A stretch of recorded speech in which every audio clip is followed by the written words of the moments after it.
ಇಡೀ ರಾಜ್ಯದ ಎಲ್ಲ ಬಿಪಿಎಲ್ ಮತ್ತು ಅಂತ್ಯೋದಯ ರೇಷನ್ ಕಾರ್ಡ್ ಇದ್ದವರ ಗಮನಕ್ಕೆ ರಾಜ್ಯ ಸರ್ಕಾರದಿಂದ 9 ಹೊಸ ರೂಲ್ಸ್ ಜಾರಿ. ಪ್ರತಿ ತಿಂಗಳು ರೇಷನ್ ಅಂಗಡಿಯಿಂದ ಆಹಾರ ಧಾನ್ಯ ಪಡೆದುಕೊಳ್ತಿರುವ ಕರ್ನಾಟಕ ರಾಜ್ಯದ ಎಲ್ಲ ಪಡಿತರ ಚೀಟಿ ಫಲಾನುಭವಿಗಳು ತಪ್ಪದೆ ಈ ವಿಡಿಯೋವನ್ನು ಕೊನೆವರೆಗೂ ನೋಡಿ.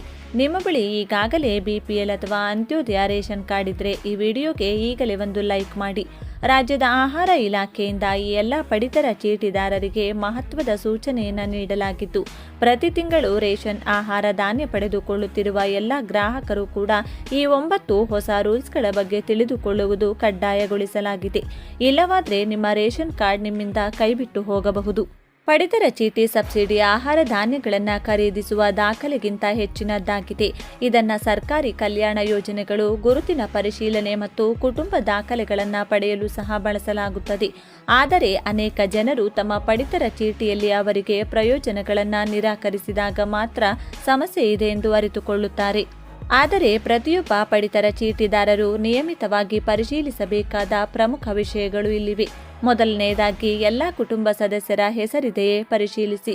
ಮದುವೆ, ಹೆರಿಗೆ ಅಥವಾ ಕುಟುಂಬದ ಸದಸ್ಯರ ಮರಣದ ನಂತರ ಪಡಿತರ ಚೀಟಿಯನ್ನು ನವೀಕರಿಸಬೇಕು. ತಪ್ಪಾದ ಕುಟುಂಬ ಪಟ್ಟಿಯು ಆಹಾರ ಧಾನ್ಯ ಪಡೆಯುವ ಅರ್ಹತೆ, ಸರ್ಕಾರಿ ಯೋಜನೆಗಳಿಗೆ ಅರ್ಹತೆ, ಭವಿಷ್ಯದ ದಾಖಲೆ ಪರಿಶೀಲನೆಯ ಸಂದರ್ಭ ಪರಿಣಾಮ ಬೀರಬಹುದು. ಎರಡನೆಯದಾಗಿ ಆಧಾರ್ ಲಿಂಕ್ ಆಗಿದೆಯೇ ಖಚಿತಪಡಿಸಿಕೊಳ್ಳಿ. ಹಲವು ರಾಜ್ಯಗಳಲ್ಲಿ ಪಡಿತರ ಮತ್ತು ಇತರ ಕಲ್ಯಾಣ ಸೌಲಭ್ಯಗಳ ಸುಗಮ ವಿತರಣೆಗೆ ಆಧಾರ್ ಲಿಂಕ್ ಅಗತ್ಯವಿದೆ. ಆಧಾರ್ ಲಿಂಕ್ ಮಾಡದಿದ್ದರೆ ನೀವು ವಿಳಂಬ ಅಥವಾ ಪರಿಶೀಲನೆ ಸಮಸ್ಯೆಗಳನ್ನು ಎದುರಿಸಬಹುದು. ಮೂರನೆಯದಾಗಿ ನಿಮ್ಮ ಮೊಬೈಲ್ ಸಂಖ್ಯೆ ನವೀಕರಿಸಲಾಗಿದೆಯೇ ಪರಿಶೀಲಿಸಿ. ನಿಮ್ಮ ನೋಂದಾಯಿತ ಮೊಬೈಲ್ ಸಂಖ್ಯೆಯನ್ನು ಇವುಗಳಿಗೆ ಬಳಸಲಾಗಿದೆ ಎಂದು ಪರಿಶೀಲಿಸಿ. OTP ಪರಿಶೀಲನೆ, ಅರ್ಜಿ ನವೀಕರಣಗಳು, ಪಡಿತರ ಸೇವೆಗಳಿಗೆ ಸಂಬಂಧಿಸಿದ ಅಧಿಸೂಚನೆಗಳು. ನೀವು ನಿಮ್ಮ ಸಂಖ್ಯೆಯನ್ನು ಬದಲಾಯಿಸಿದರೆ ಅದನ್ನು ಸಂಬಂಧಪಟ್ಟ ಇಲಾಖೆಯೊಂದಿಗೆ ನವೀಕರಿಸಿ. ನಾಲ್ಕನೆಯದಾಗಿ ನಿಮ್ಮ ಪಡಿತರ ಚೀಟಿ ವರ್ಗವನ್ನು ಪರಿಶೀಲಿಸಿ. ನಿಮ್ಮ ಕಾರ್ಡ್ ವರ್ಗ ಸರಿಯಾಗಿದೆ ಎಂದು ಖಚಿತಪಡಿಸಿಕೊಳ್ಳಿ. ಉದಾಹರಣೆಗೆ, ಆದ್ಯತಾ ಕುಟುಂಬ, ಅಂತ್ಯೋದಯ ಅನ್ನ ಯೋಜನೆ ನಿಮ್ಮ ರಾಜ್ಯದಲ್ಲಿ ಅನ್ವಯವಾಗುವ ಇತರ ವರ್ಗಗಳು. ತಪ್ಪಾದ ವರ್ಗವು ಸರ್ಕಾರಿ ಯೋಜನೆಗಳ ಅಡಿಯಲ್ಲಿ ನಿಮಗೆ ಸಿಗುವ ಸವಲತ್ತುಗಳ ಮೇಲೆ ಪರಿಣಾಮ ಬೀರಬಹುದು. ಐದನೆಯದಾಗಿ ವಿಳಾಸದ ವಿವರಗಳನ್ನು ದೃಢೀಕರಿಸಿ.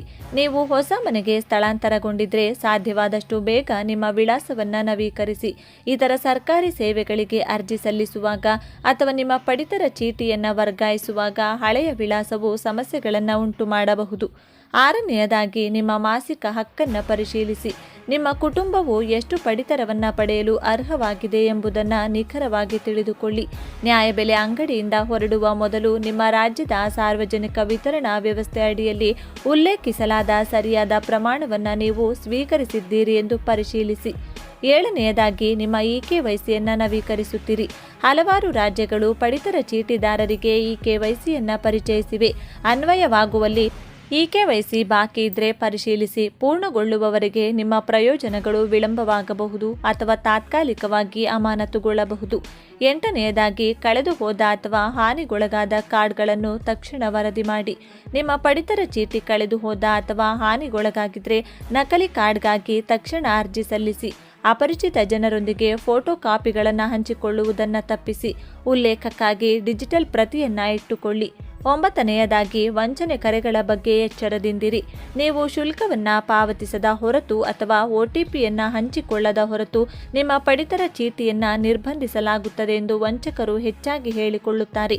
ಆದರೆ ನೆನಪಿಡಿ, ಸರ್ಕಾರಿ ಅಧಿಕಾರಿಗಳು ಫೋನ್ ಕರೆಗಳ ಮೂಲಕ OTPಗಳನ್ನು ಕೇಳುವುದಿಲ್ಲ. ದಿನನಿತ್ಯದ ನವೀಕರಣಗಳಿಗಾಗಿ ಅನಧಿಕೃತ ಏಜೆಂಟ್ಗಳಿಗೆ ಎಂದಿಗೂ ಹಣವನ್ನು ಪಾವತಿಸಬೇಡಿ.